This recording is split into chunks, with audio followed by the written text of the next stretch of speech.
Good morning. Welcome to I Read This Book with Chris. With me, Chris.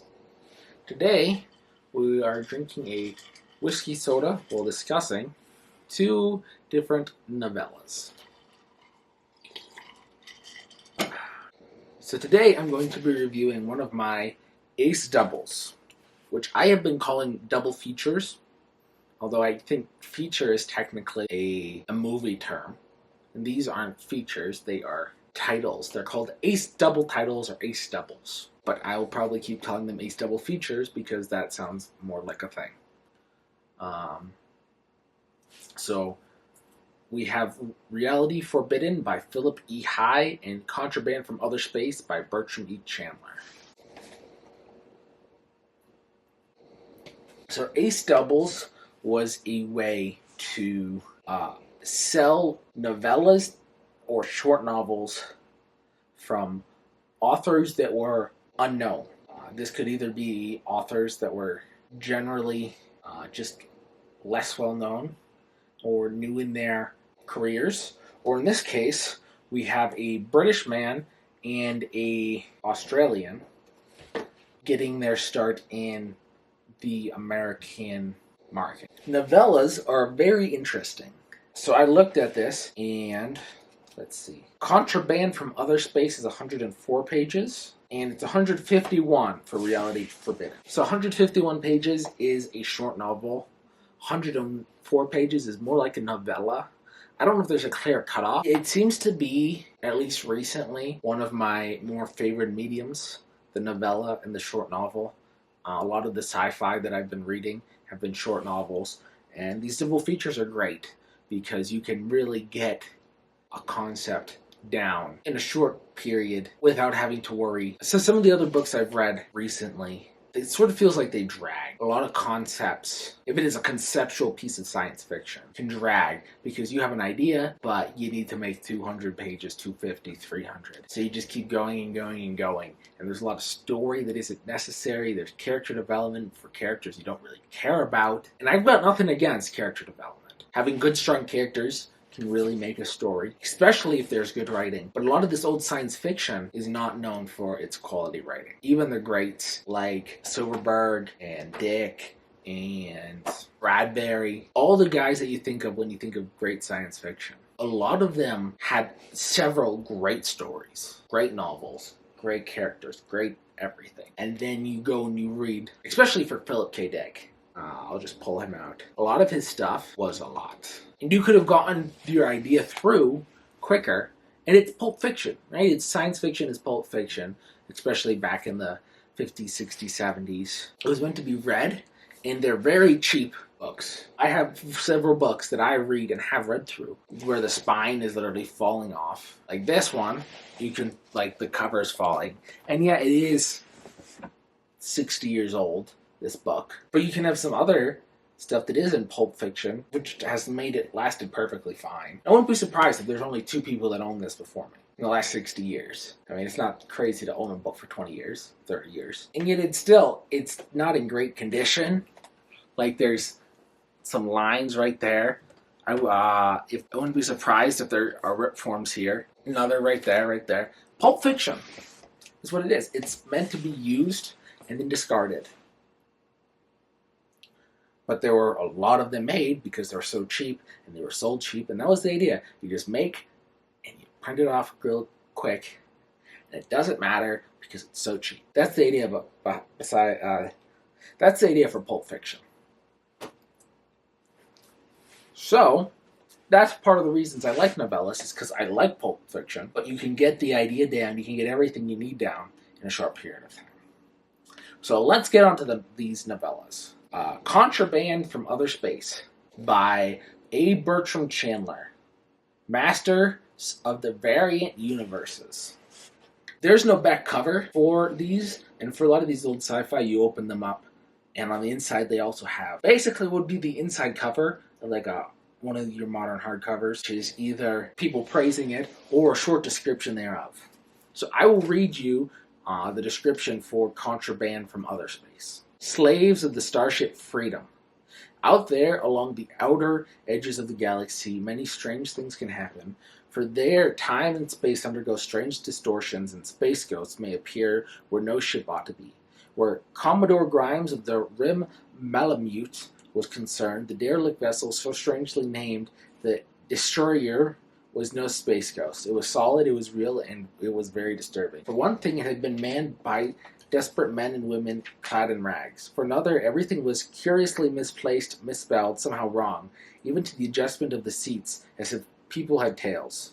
All too soon Grimes realized that the truth would be too dreadful to contemplate, and that whatever were the facts, he would have to act at once to blot out both the strange ship and its entire historical continuum, at whatever costs. And that basically tells you the whole thing. Technically, this is science fiction. It has alternate universes. It has spaceships. It has time travel. But, as the author will say, he worked on boats, on ships, for a long time. And all of his science fiction is basically just has the place, the idea of science fiction, pasted on the outside. And the inside, it's their ship stories. This one, the plot has to do with time travel and alternate universes. But it sort of does feel like a ship read, story, like, you know, for people who are in the Navy or on ships or whatever. Quick plot overview. So this man, Commodore Grimes, is on the rim of our galaxy. He's about to retire. His wife has retired, and they're basically going to go and buy a spaceship and then start up their own business. That's the idea. He is in charge of a space dock on a planet in some solar system somewhere on the rim of the galaxy. And they go and they see a ship flying by, and they go and they try to contact it. They can't contact it. And it shoots past them and is aimed for their star. So he thinks something strange is strange about this. So he picks a ship and chases after it to go and to capture it. Trying to, save whoever's on board. His wife comes with him.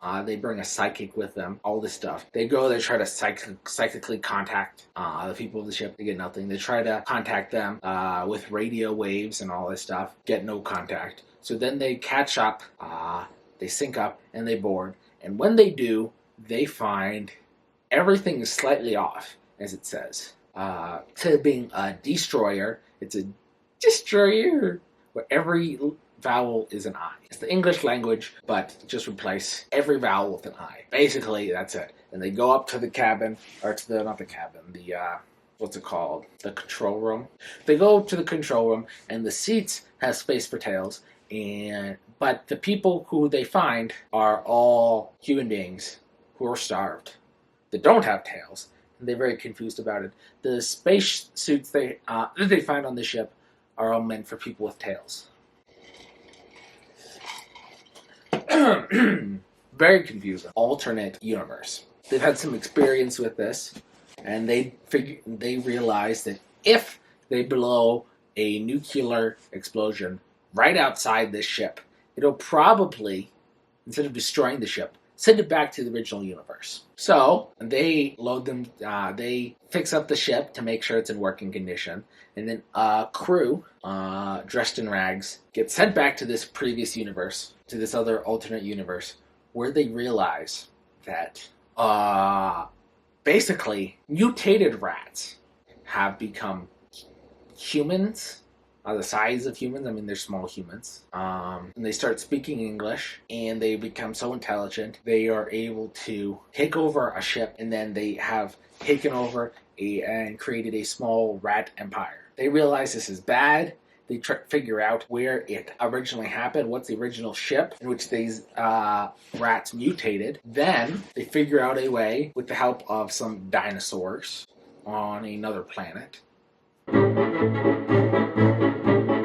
to send themselves back in time to stop this from ever happening. They go back in time, they find the ship where the rats had originally mutated, and then they explode it, killing everything inside, and then great, they've stopped this universe, this empire from happening. One of the reasons they wanted to is these rats were able to not only create an empire, but in this empire they were able to enslave humans, and then also they used humans not only as slaves, but also as meat. So they grew humans to eat them. I don't really know what to think about this. It's a very strange book. I think it was pretty good. I like the idea of alternate universes being used for mutant rats that ate humans. It's definitely a lot more interesting than many of the modern multiverse books that I've read. And then time travel. Technically, this can now go in my time travel collection, even though time travel was more of a plot device than anything else. And it's not actually about time travel. Not really a whole lot to say. Apparently, this guy, Bertram Chandler, created the RimWorld series, which I believe I've heard of, although I've never heard of this guy before. Generally, I enjoyed this. I don't really have a whole lot to say about it, though. The second book in this ace double was Reality Forbidden by Philip E. High.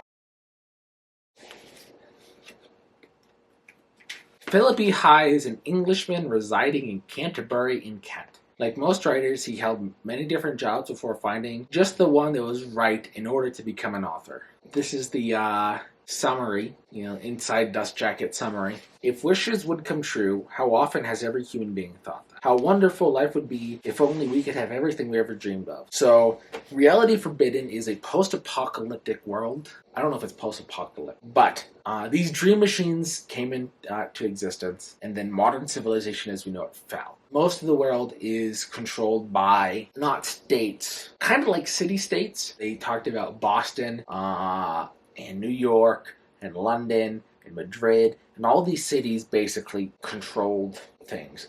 But you couldn't really get much beyond that because of the effect the Dream Machine had. The Dream Machine, basically, you connect it up to your brain, and it was some weird virtual reality thing that made you create your own world and live in it and give you whatever you want, right? That's not an idea that's very uncommon, but I doubt it. This one was written in 1967.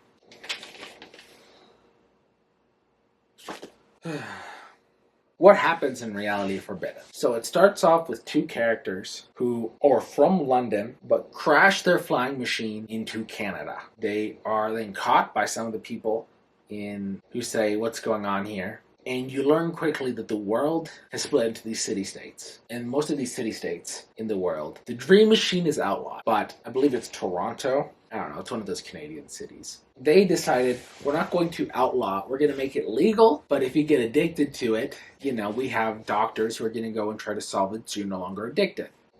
These two people come in, one of which so apparently there's a couple of different kinds of people. There's your regular people, there are the invulnerables, and there are the susceptibles. The invulnerables, the Dream Machine doesn't work at all. There's the regular people where the Dream Machine works, and there's the susceptibles where basically the Dream Machine works incredibly well. So they send over a team that is invulnerable and insusceptible from England, I believe it's London, over into Canada. They are captured. The susceptible gets slashed by a tiger that does not really exist. And then they figure out, hey, we can go and use this guy, the susceptible. Let me start over. These two guys come over to Canada, and you quickly learn that basically what everyone thought was the case is not the case. These dream machines are used by the invulnerables to control the world. The invulnerables are only invulnerable because they have something put into the back of their skulls which not only give them super strength and immortality, but also make them so dream machines don't work on them. For a regular person who a dream machine works on, they can easily get addicted, and once they get addicted, they can basically stay in the dream machine until they die. So the dream machines are seen as scary and deadly, but only because the invulnerables want them to be. These dream machines are so realistic that if you are shot, they call them beams. If this dream machine is used on you without you knowing, someone can force the idea of the world going on you. So you can think a nuclear bomb has dropped. And if you think the nuclear bomb has dropped, then depending on where you think it was dropped, either you will just burst into dust as if you think it was dropped directly on you, or if it was far enough away, you get all the radiation sickness and poison, as if there actually was a nuclear bomb dropped. But none of it happened. It's all in the mind. The susceptibles figure out a way that this works and discover that the invulnerables exist as a class and that they're trying to control the whole world. Because they're immortal, they can, have it take a few hundred years in order to bring the population where they will want in order to control everything. So they figure out a machine to basically turn things around, and they are able to capture the invulnerables and make the invulnerables think that they weren't invulnerable but actually susceptibles, which then make them, instead of having this evil plot to control the world, to say, oh crap, we screwed up.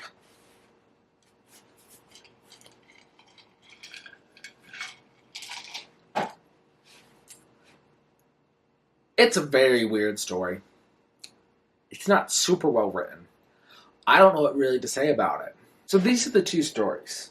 Reality Forbidden, about a dream machine, which can make you think things happen even though they don't, that you can get addicted to, which you're able to then use on the people who think that they are immune from it. But you can change things around so they're no longer immune. And then Contraband from Otherspace, which is a mutant rat empire where they use humans as slaves and as cattle. Neither of these stories are things that I would really enjoy reading, at the very least, not by these authors at this stage in their careers, as a 300-page novel. But they were both enjoyable. Both stories are stories that I enjoyed. They're pretty quick reads. I mean, 104 pages you can read in less than 3 hours. Some people can probably read it in 2. 150 pages, it's a 3-4 hour. You can easily read it in a day or 2. Very quick reads. Enjoyable. Plus, you can flip it over and constantly get something new. That's the real reason I enjoy these, is because you can flip them over. I really enjoy the format. The stories themselves are good novellas. That's all they are, is novellas. Have you ever gotten Ace Double? Have you enjoyed the stories from it? What are your thoughts on novellas? Make sure to like and subscribe and all that stuff.